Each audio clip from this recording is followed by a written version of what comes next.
lo que me empujó a hacer cine no lo sé muy bien, pero sí sé que hay unos antecedentes. Uno de ellos, quizá el más importante, es que mis padres montaron el primer videoclub de Logroño, que es la ciudad que me acogió pues justo con esa edad, con 3 años. Y hasta los 14 más o menos tuvieron videoclubs. Entonces tuve acceso a películas prácticamente diarias. Eh, y puedo decir que mi cultura es más de videoclub que de cine. Se ha ido a menos salas cinematográficas, que evidentemente que consumo me refiero en toda mi infancia y adolescencia, ¿no? Entonces, creo que gran parte de todo... Se me daba bien la fotografía, por ejemplo, en la Escuela de Arte de Logroño, pero tampoco me interesaba demasiado. Y creo que eso sumado a un libro muy concreto, que lo voy a pronunciar mal, maldita sea, que es Sec Genion Monster, que era una revista francesa de monstruos, de películas de monstruos, vamos, hacían una recopilación con un montón de fotogramas. Eh, Básicamente pues era un fotograma con el monstruo en concreto, ¿no? Y una breve sinopsis de la película, ¿no? Y esto es una cosa maravillosa para mí, ¿no? Pero para mí eran películas impresionantes, ¿no? Después, cuando ya pude tener acceso a ellas, años más tarde, pues eran una full de Estambul.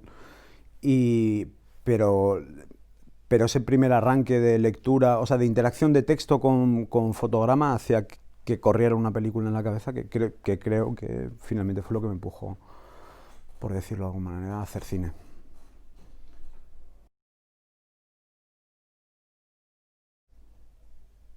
Hay una parte muy individual, sobre todo al principio de un proyecto, que tiene que ver, vamos, exclusivamente con, la, con tu propia vivencia, con los espacios. En concreto, yo es primero espacio, después movimiento, fragmentación de espacio, fragmentación del movimiento, ensamblaje, y a partir de allá empiezan a nacer los personajes, y la historia, ¿no? O sea, más bien los espacios son los que me empujan a llegar a unos personajes y a una historia, en el caso de que se pueda hablar de historias, ¿no? En mi caso, en concreto, que creo que sí. Hay una primera parte que es muy individual, porque estás tú solo, evidentemente, o podrías estar comentándoselo a otra persona, pero sería una chapa, ¿no? Y después ya hay una segunda parte que es incluso la elaboración del dossier, que es muy tediosa, la escritura del guión, en el caso de que escribas guión, que sí que es individual, y hay un momento en el que todo eso ya se rompe, que es cuando te dicen has conseguido el dinero. Entonces, cuando has conseguido el dinero, ya te sientes como... bueno, en fin, ya se convierte en una movida muy expansiva, y el rodaje es 100% colectivo, o sea, pero 100% hasta el punto de que si me falla el director de arte, mi plano o sea, el plano se va al garete. Si el DFX no llega a tiempo, pues no tenemos ese efecto en concreto. La persona que tienes delante de ti no es algo que tú estés proyectando de tu cabeza, ¿no? O sea, sino que es una persona con una vida detrás. A lo mejor le han dejado su novio, se ha muerto su padre 2 semanas antes del rodaje, quizá. No tiene sentido, o sea, decir que sería un acto individual. O sea, no, sería una locura decirlo, y el quien lo diga, pues bueno, pues bien. No sé. O sea, hay una cosa muy interesante, por ejemplo, eh, vengo de rodar recientemente, y una de las cosas que más nos ha podido afectar, por ejemplo, del COVID, no eran las putas medidas eh, en sí, ¿no? Que son lentas, que te pueden entorpecer, que tal, sino que me di cuenta que el criterio cuando tú das buena una toma es si estás atento no solo a lo que ha pasado enfrente delante de ti, sino cuáles son las reacciones de todo tu equipo, ¿no? Y el caso de las mascarillas hacían que esa lectura fuese más difícil, ¿no? Solamente la risa, cuando se escapaba, ¿no? Entonces el de sonido se jodía un poco, pero era la única reacción que yo podía tener, ¿no?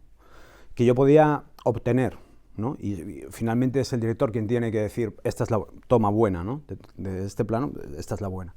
Entonces me ha resultado más difícil, y ahí es cuando puedo decir que efectivamente que es colectivo. El sentimiento de miedo yo no lo he tenido durante el rodaje. ¿sabes? Puedes sentir muchísimas cosas. No sé, yo me acuerdo que los primeros que nos levantábamos era el director de arte, porque iba muy pillado, y yo, ¿no? O sea, nos veíamos siempre en la cocina. ¿Qué tal? Buenos días. 6 de la mañana. O sea, hay una tensión fuerte, pero no se corresponde con el miedo. Eh, eh, Solamente los últimos 3 o 4 planos, o sea, empecé a casarme o empecé a dar tomas buenas, dar por buenas tomas que no lo eran. Y en ese momento cancelamos el rodaje.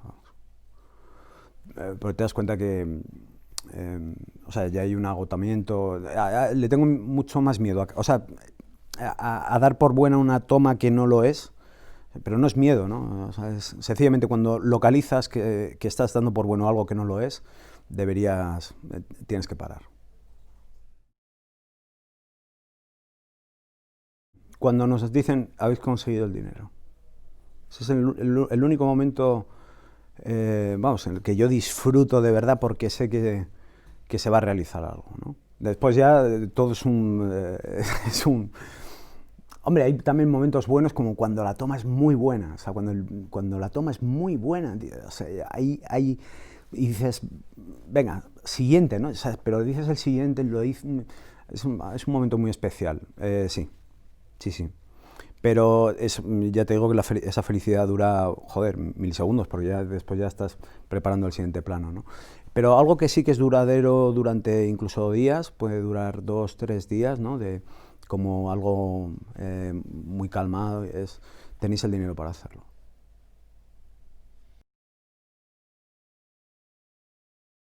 Justo ayer estaba comentando Fat City, ¿no?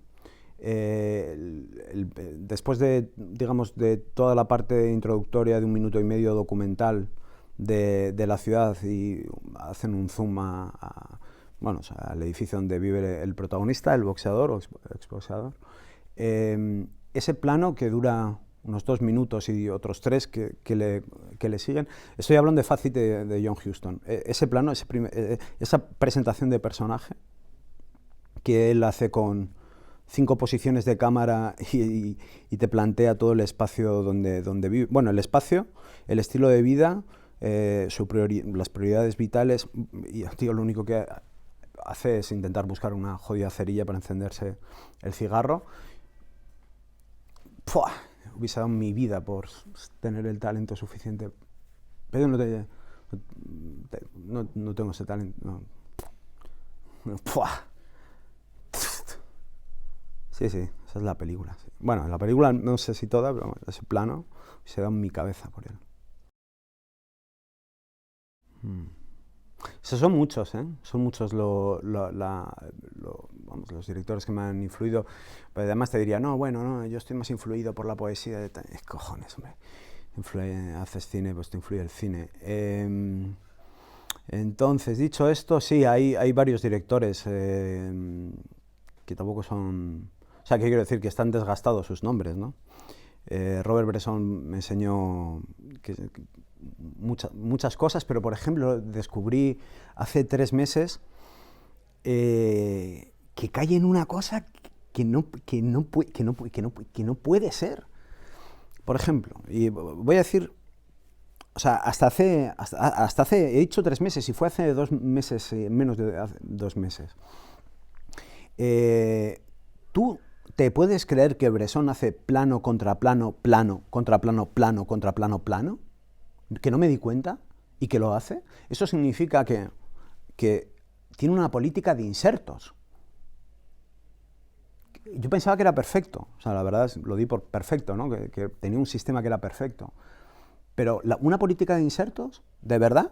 O sea, significa que si el plano lo has hecho a la 1 de la tarde y el contraplano lo has hecho a las 2 de la tarde, me estás dando 1, 2, 1, 2, 1, 2, 1, 2, 1, 2, que en algo que se supone que está fluyendo, que es el tiempo, hay un momento en el que yo sé exactamente que se está produciendo un inserto y que se está enganchando y que no está fluyendo el tiempo. Entonces ahí tuve, hace, ya te digo, 2 meses, una revelación brutal. Pero bueno, sí, Bresson es una de las grandes influencias. Se puede ver en mi obra claramente en algunos aspectos, pero por ejemplo la fragmentación del cuerpo, el espacio lo fragmento de manera diferente, tampoco encuadro de la misma manera porque yo tiro hacia 4/3 que te obliga a realizar otras piruetas un poco diferentes y a trabajar las diagonales de manera diferente.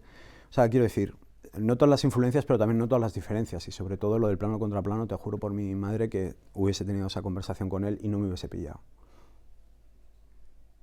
La cagó.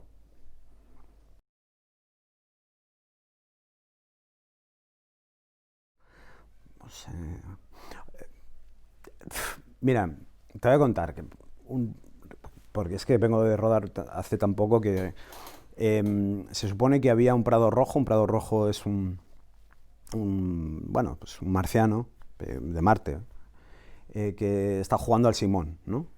Y hay un momento en el que está jugando al Simón en una especie en el interior de una gran chimenea que se utilizaba para ahumar y de pronto pues le cae un rayo que viene de una especie de pirámide del purgatorio, esto da igual, cae un rayo en el Simón y joder, entonces él se echa para atrás, ¿no? Claro, que alguien se eche para atrás, pues bueno, pues es lo normal, es la reacción que uno desea, ¿no? O sea, que desea, que espera que suceda, ¿no? O sea, te cae un rayo encima, lo normal es que, aunque seas un marciano, hostias, najes un poco del sitio, ¿no? Lo que sucedió delante de la cámara fue que el tío se echó hacia atrás, la persona que iba dentro de toda la silicona, y le venció las patas de la silla y se pegó una hostia dogma bueno, que si no llega a ser por el casco que llevaba, o sea, por el casco de silicona, pues se hubiese roto la cabeza. No, afortunadamente no le pasó nada. Entonces, deseo que ocurran cosas como esa delante de la cámara. Y entonces, ahora tengo un planazo en el que hay un tío que se pega un viaje contra el suelo ¿no? Y que siempre que lo vea yo sabré que ahí hubo un susto de muerte. Bueno, todo el equipo asustadísimo y tal. Yo también, con una mezcla entre sé que no le ha pasado nada, porque va muy protegido y, bueno, en fin, una mezcla, ¿no? O sea, que tampoco es que desee que ocurran cosas, desgracias delante de la cámara, ¿eh? O sea, podría poner algún otro ejemplo un poco más benigno, pero sí, a veces suceden cosas, no sé, algo que sea totalmente imprevisto y que juegue a favor de obra, ¿no? Es lo que deseo que suceda delante de la cámara. Un milagro, por ejemplo, ¿no? Que ocurra un milagro y que hayas colocado la cámara. Pero claro, la gente llama milagros también a pequeñas cosas que digo, bueno, joder, chico, en tu vida real, que es la mayoría del tiempo, me refiero en vida real, vida fuera del rodaje, yo qué sé, está sucediendo constantemente. Cuando sucede delante de la cámara, tampoco te lleves las manos a la cabeza, que tampoco es oro lo que has encontrado, ¿sabes?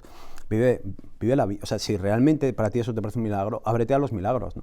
No hablo de un milagro delante de cámara, tiene que ser un milagro en relación a la cámara. No en relación a la existencia o en relación a la vida o en relación a la tal, ¿no? Tiene que ser un milagro en relación a. Si no tiene ningún sentido. Y hay mucho cine vamos, que son acumuladores de este tipo. Vamos, esta es bueno, en fin, no me voy a meter en estos berenjenales. Da igual, que chupen.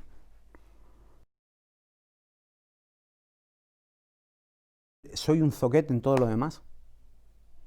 No, escribo fatal, no sé pintar, no sé dibujar. La fotografía fija es espantosa, se me da también mal. O sea, no me refiero al revelado ni a la exposición de luz. O sea, de pronto compongo de manera diferente para el instante, no valen para nada. Entonces, bueno, el cine es el único modo de expresión que yo tengo.